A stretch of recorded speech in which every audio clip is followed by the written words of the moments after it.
राज की। नमोस्तु भगवान, नमोस्तु भगवान, नमोस्तु। भाव बंधुओं, हम सभी यहाँ आचार्य भगवान के पट्टाचार्य महामहोत्सव में उपस्थित हैं। इस संसार में अनेकानेक जीव भ्रमण कर रहे हैं और वे सतत प्रयासरत हैं कि कैसे मैं इस संसार के दुखों से छूट जाऊं। अर्थात एक जीव विचार कर रहा है कि इस संसार से छूटने के लिए मुझे क्या क्या उपक्रम करना होगा, पर उसको यह बात समझ में नहीं आ रही है कि कुछ ही समय में मेरा मरण होने वाला है। जरा एक मिनट के लिए विचार करना कि जैसी मेरी अभी अव्रत दशा है और कहीं इस अव्रत दशा में अविरत सम्यक्त गुण स्थान के साथ में यदि कहीं मेरा मरण हो गया, कौन सी गति मिलेगी? ध्यान देना, शास्त्रों में लिखा है कि अव्रती बन के 1000 सालों तक जीने से अच्छा है कि व्रती बन के आज मरण किया जाए।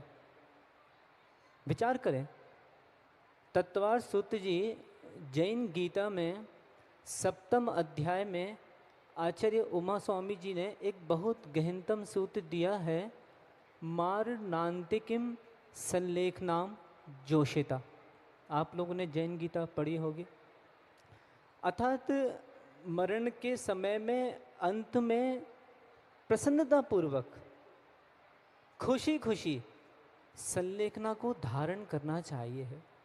इसे सबसे पहले आपका कर्तव्य है कि जो लोग संलेखना की ओर बढ़ रहे हैं, अब वो कौन है? वो कौन है?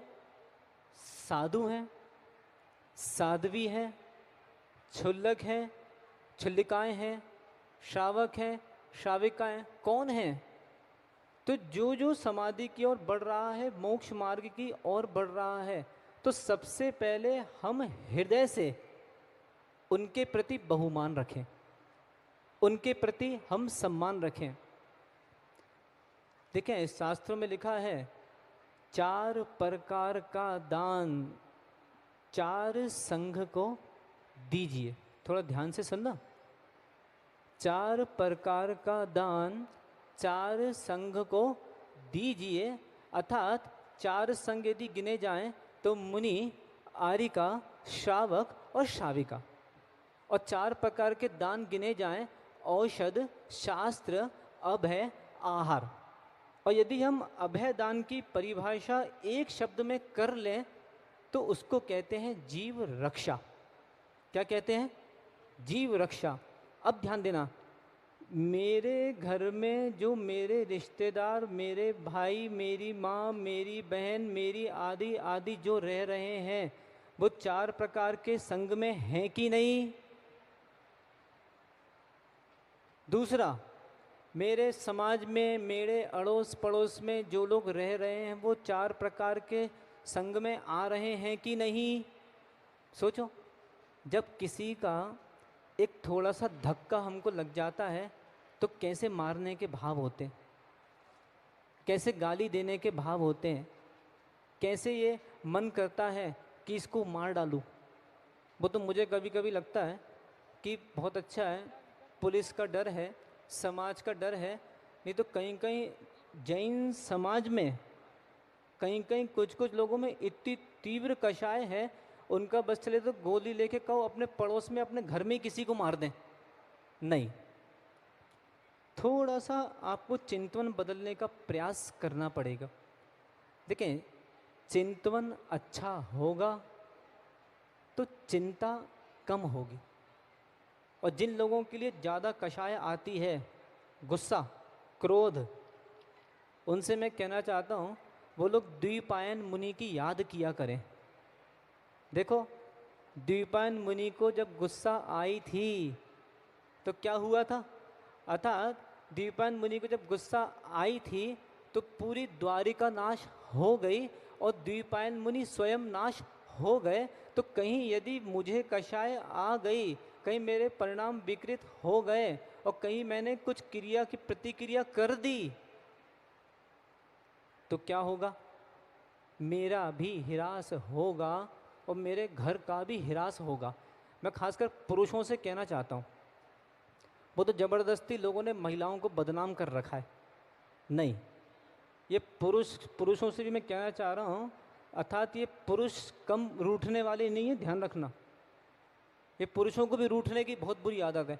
और वो घर तो बहुत ही खतरनाक है कि जिसमें नीचे दुकान और ऊपर मकान, क्योंकि कहीं नीचे दुकान है और कहीं ऊपर मकान है और कहीं इसके लिए नियंत्रण में रखने आप को नहीं रख पाया तो पता चला इसको भोजन में इतनी गुस्सा आई और इसने थाली छोड़कर पता चला नीचे दुकान पर जाके बैठ गया। नहीं, अरे 50 साल की उम्र हो रही है, 40-40, 60-60 साल की उम्र हो रही है, अब रसना इंद्री पर नियंत्रण कर लेना चाहिए है। अब आज से देखें जितने पुरुष यहाँ बैठे हैं, अब आज से अपनी साधना बढ़ाओ। भोजन में यदि मान लीजिए रुचिकर नहीं लग रहा है या किसी भी प्रकार का मिर्च चाहिए, मिर्च नहीं है, नमक चाहिए, नमक नहीं है, और कहीं नमक की चाह है और उस दिन भोजन में नमक नहीं डला तो अपनी देवी के पैर छू लेना। उस दिन उसके पैर छूना और उसको कहना कि तुम्हारा मेरे ऊपर कितना बड़ा उपकार है कि आज तुमने मुझे भोजन में नमक नहीं दिया, मेरी सहन शक्ति बढ़ाने के लिए तुमने मेरा कितना बड़ा सहयोग किया। पर हम क्या करते हैं? ये ताली मत बजाओ, घर में शांत रह के दिखाओ। मंदिरों भर में शांत रहने से कुछ नहीं होगा। अपने घर को मंदिर बनाइए, कोई चिंता वाली बात नहीं। हम समझते, देखें हम भी मनुष्य हैं, हम साधुओं ने कपड़े भर उतारे हैं, अभी शरीर हमारा वही औदारिक शरीर है, चारों कषाएँ हैं, चारों संज्ञाएँ हैं, 5 इंद्रियां हैं, 15 प्रमाद हैं, सब विषय सारे के सारे अभी इस आत्मद्रव्य में हैं, परंतु फिर भी नियंत्रण करने का प्रयास करें। और मान लीजिए किसी से कोई गलती हो जाती है तो उस पंक्ति को याद कीजिए, 4 प्रकार का दान 4 संघ को दीजिए। अर्थात मेरे लिए देखें, यहाँ पे पट्टाचार्य महोत्सव होने जा रहा है कल।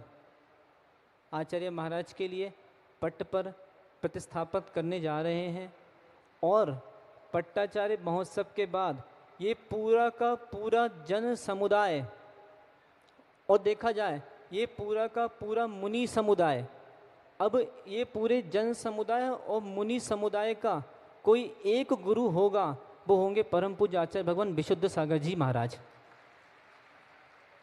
अब वो तो स्थित रहेंगे, हम लोगों के लिए आशीर्वाद प्रदान करेंगे, हम लोगों के लिए अपने शिक्षा देंगे, हम लोगों के लिए दिशा निर्देश देंगे, हम लोगों के लिए संकेत देंगे।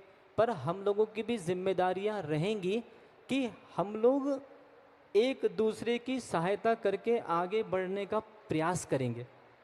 आज मैं देख रहा हूँ बहुत सारे श्रावकों के अंतरंग में कभी कभी मुनि संघों को लेकर भी भावाशुभ हो जाते हैं। और आप लोग क्या करते हो? आपस में एक दूसरे में कहीं ये चर्चा करोगे, ये ऐसा, वो वैसा, ये वैसा, वो वैसा। नहीं, हमारे लिए 4 प्रकार के संघ की रक्षा करना है।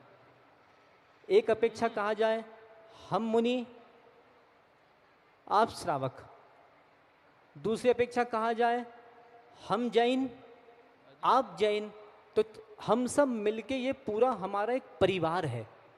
आज हम भी वहीं थे नीचे, कुछ साल पहले यहाँ जितने हमारे साधु वृंद बैठे हैं, कुछ साल पहले हम लोग ही नीचे थे। पहले वहाँ बैठते थे रंगीन कपड़ों में, फिर यहाँ सफ़ेद कपड़ों में आ गए, फिर यहाँ कपड़े उतार दिए, साधु बन गए। तो ये पूरा एक परिवार होता है और परिवार की जिम्मेदारी होती है कि हम एक रक्षा करें सब लोगों के लिए। देखें बहुत सारी परेशानियाँ आ जाती हैं घरों में भी। देखो आज के समय बहुत सारी विकृतियाँ आ रही हैं, कहीं विजाति विवाह हो रहे हैं, कहीं कोई कन्याएं भाग जा रही हैं, कहीं शादी होने के बाद अचानक से कहीं शादियां टूट रही हैं, विधवा विवाह हो रहे हैं। तो हमारा इतना भर कहना है कि यदि आपके अंतरंग में किसी जीव के लिए प्रशंसा करते नहीं बनती, किसी साधु साध्वी के लिए आपके अंतरंग में प्रशंसा करते हुए नहीं बनती, तो हम कम से कम अपने मुख से किसी भी प्रकार की निंदा ना करें। तो यदि मान लीजिए हम निंदा करेंगे तो किसका घर बदनाम होगा? भाई हम जैन कुल के हैं, हम लोग का पूरा एक परिवार है, तो किसका घर बदनाम होगा? हमारा ही घर बदनाम होगा। तो बहुत अच्छा है, कुछ ही समय का जीवन बचा है। मुझे लगता है 40-50 साल में, 60 साल ले लो, ज़्यादा से ज़्यादा 70 साल ले लो, 100 साल ले लो, यहाँ पंडाल में रहने वाले ना तो कोई साधु साध्वी बचेंगे और ना ही कोई श्रावक श्राविकाएं बचेंगे। कोई नई पीढ़ी ही इस धरा पे जन्म होगी। तो क्यों ना हम ऐसा कार्य करें जिससे कि हमारे संघ की प्रसिद्धि हो। कौन से संघ की? बोलो ना, कौन से संघ की? 4 प्रकार के संघ की, मुनि, आर्यिका, श्रावक और श्राविका। परम पूजनीय आचार्य भगवान का पट्टाचार्य महोत्सव पद कल यहाँ पे होने जा रहा है और हम लोग भी बहुत बहुत समय में यहाँ पे मिलते हैं। मुनि श्री अपरमेश सागर महाराज और हमें प्राकृत, हमारे प्राकृत के गुरु, प्राकृत सिखाने वाले हमारे मुनि श्री आदित्य सागर जी महाराज।